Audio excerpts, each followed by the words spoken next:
Greetings, YouTube. Daddy Staten here on the Daddy Dan blog. Welcome to my comic book review of the day. That's right, I'm flashing back to the past. Thrash Pondo Pons is going to love this because this comic book will save every one of us, except maybe me.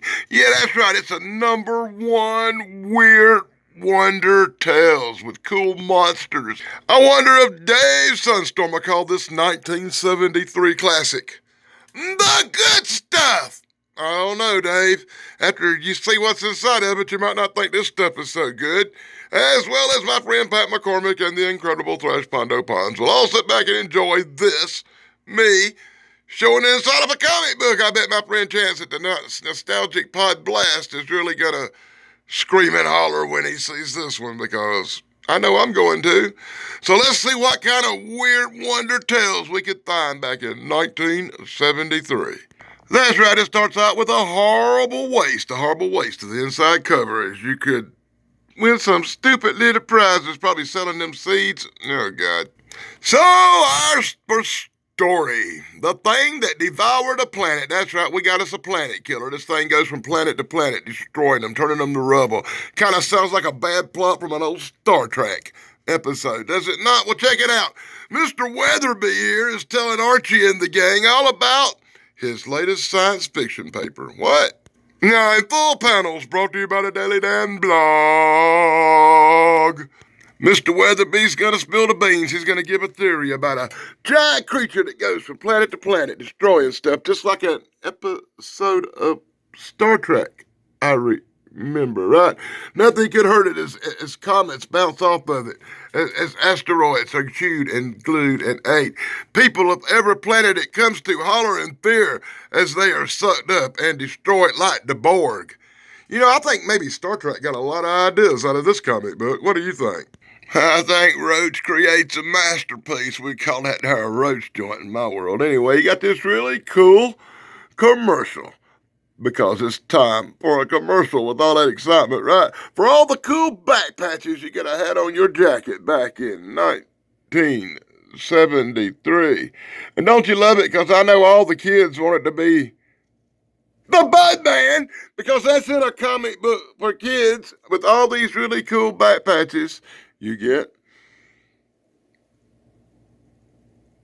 The Budman. Wouldn't it be cool if you saw the Marlboro Man hanging around in this list? No, I doubt it. Anyway, this is for Michael Harper. Michael Harper should have ordered this. He should order it now. He won't be such a little sagmaster if he was a real man. So, Info Panels, brought to you by the Daily Dan blog. The incredible adventure continues as the professor spills out the smell about a creature that goes from planet to planet, destroying everything. This creature's so bad, he can suck the heat off the sun. You gotta be a bad mother when you can suck the heat off the sun. That reminds me of a girl I knew back in 1985. Okay, I can't make jokes like that. A kid might be watching, right? It got hot. The planet killer rolled on, just like out of Star Trek. Thrash! Save every one of us. And such excitement calls for more commercials where you could have, I can't say that. Grit Mag. You could have sold grit, crappy ass papers. Oh, God. And if you were too skinny, you could have put on some weight gain. You could have learned to play guitar. You could have took karate. You could have got a pair of x-ray glasses and went all Roy from Puerto Rico doing weird stuff. So the professor wraps up with what happens if this horrible creature finds Earth and destroys our planet. Oh, Archie and the gang all laugh at the professor. Oh, Weatherby, you're an idiot, Weatherby. And they all leave laughing at Weatherby as the creature really approaches. And art imitates life. And now they're the next victims of the Planet Eater. The end. Let's rip off some more Star Trek stuff. What do you say? That's right. Now that I think about it, Star Trek come out years before this comic book. So if anybody's doing any ripping off of ideas, maybe it's the people who drew this. Speaking of ripping off ideas, we're going to travel into the future in a technological age when the world is being destroyed by nuclear bombs and radiation. And that just calls for a commercial. I love it. I love it. I love it when they do the one-page introduction and then you get a bunch of crappy commercials so you can get all the really cool little cars you could have raced around your little track back in 1973. Uh-oh. Uh-oh. Uh-oh. Sadly, I had this. Or you could have learned how to be a draftsman. You could have learned how to draw things. You could have learned how to map out plans for the latest buildings. I bet nobody ordered that. But I bet somebody ordered something. So in true apocalyptic, futuristic ways, we're going to dig some big tunnels. We're going to build our cities inside mountains. We're going to thrive our society on. I get the feeling this may have happened about 25,000 years ago, and we're living in the remnants. This story's kind of like what happened in the past, right? Anyway, Mohenjo-Daro got blowed up by the Vimanas, and they went underground, and they built great cities underground, and society thrived on here in the past. Or is it the future? Or is it the past? Info panels brought to you by Daily Dan Blog.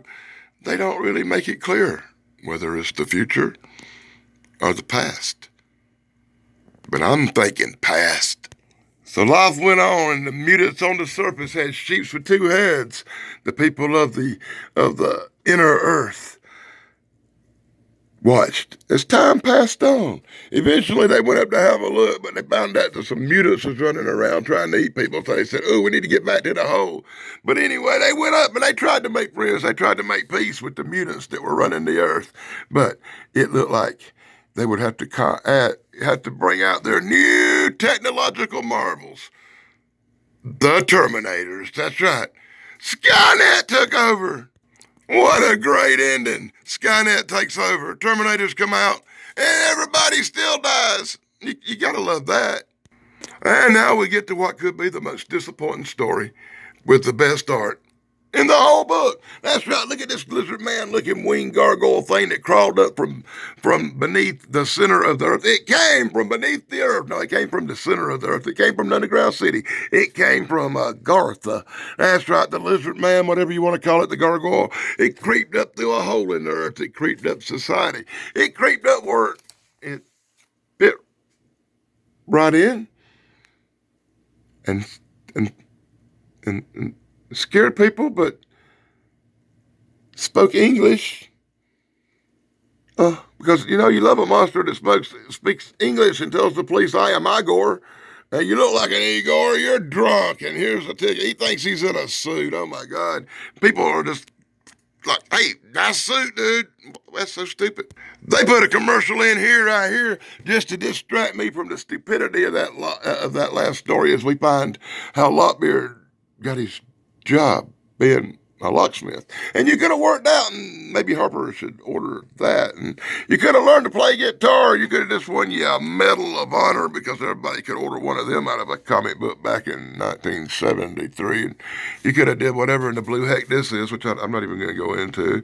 Or, look, you could have had this for $37. Diamond rings. I get a feeling that may be cubic zirconia, don't you? This sounds like one of my marriages. Big ugly guy meets hot chick. Hot chick turns him down, disembowels him, runs away and steps on his heart. He gets all upset about, I look like Michael Moran. And he crawls back to the underworld to look for one of his kind. The end, because a woman did that to him. Only a female could destroy a monster. Oh, God. Be sure to check out my friend Bigfoot Michigan Rob for true cryptid encounters since we're looking at some monsters. I would say join Eric on the Paranormal Highway, but he's going to change that over to the Eric Wood podcast. So that's where you get all your monster needs from them guys. And this is the part where I do my shout-outs. And that's a big shout-out to my main man, Thrash Pondo Puns, because he saved every one of us, and I don't even think Puns could save this comic book.